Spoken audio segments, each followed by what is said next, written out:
Welcome again, class, to English 1021. Today we are going to talk about writing a conclusion. So there are really three major steps to that. And the first step is writing a summary. Some of you may have been told in high school that all you have to do in a conclusion is restate your thesis and your main points. And at the college level, that's part of a conclusion, but it's really not everything. My advice to you when you're writing a summary is to go back and look at your thesis, look at your topic sentences, and ask yourself, how can I restate these for my conclusion? So you really should have about at least 3 or 4 sentences to include in your summary by the time that you get there in your conclusion. And again, don't use exact words. Don't reuse the exact words that you used in your thesis and your topic sentences. Try to use synonyms. If necessary, get out a dictionary, take a look at other words that mean the same or nearly the same thing as the words that you're trying to use. But don't use the exact same words in your summary that you used elsewhere. Remember, a summary means main points. You're writing the main points of your essay. And the best place to locate those main points is in your thesis and in your topic sentences. So once you've written the summary, you want to move on to talking about what is the significance of your topic. You're really spending some time answering this question. What is the significance? Really, think about these questions right here. So what? Why does this matter? Who cares?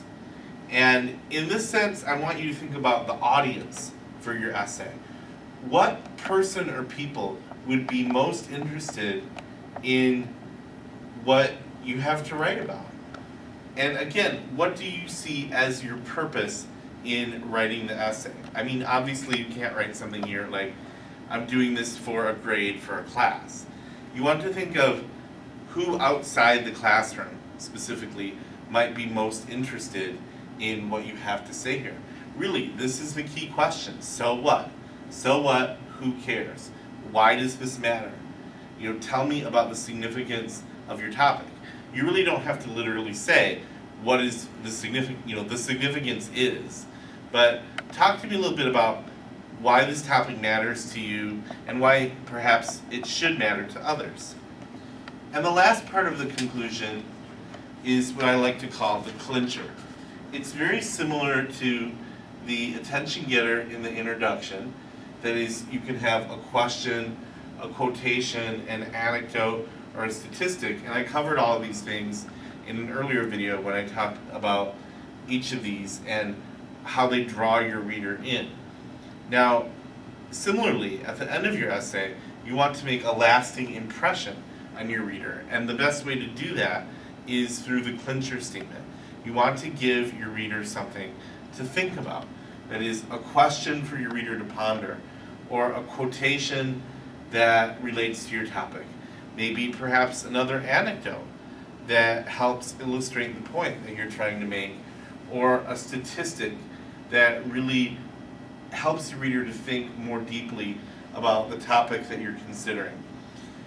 By may wish to come full circle, I mean you may wish to refer to a question at the end of the essay that's similar to what you had at the beginning, or a quotation, perhaps from the same person at the end that you had at the beginning. Or maybe look at the question or quotation, the anecdote or the statistic in a different way. That is, it's possible to refer to the same thing, but just, for example, put a new spin on it. Now that we've read your essay, for example, how can we look at your question differently? How can we look at your quotation differently? Might we perceive the anecdote in a different way? So it is possible to refer to the same question or quotation or anecdote or statistic that you had in the intro, but consider it in a new light, consider it in a different way. That would be my advice. And that's what I mean here by coming full circle.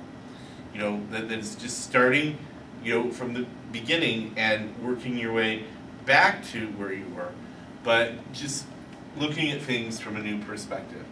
So that's essentially how you build the conclusion. Again, just to summarize, you want to have the summary in your conclusion, you want to answer the question, so what, who cares, that is also known as what's the significance of my topic, and the third part is the clincher, which is very similar to the attention getter, the introduction. So if you have those three parts, you should be able to build a fine conclusion. Thank you, and have a good day.